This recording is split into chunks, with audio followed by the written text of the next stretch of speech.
देखो हाय हाय हाय। Hello friends, सबको मेरी तरफ से जोहार।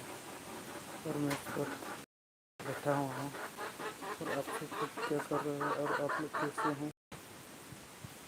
तो दोस्तों, आज बहुत दिनों के बाद फिर से लाइव आया हूँ। तो अभी मेरे को जाना पड़ेगा यहाँ से, कुछ काम है, काम के लिए मेरे को निकलना होगा। तो दोस्तों, उसके पहले मैंने लाइव वीडियो आप लोगों के बीच ला दिया है। आप लोग देखिए कि मैं कैसे, मेरे को कैसे लग रहा है।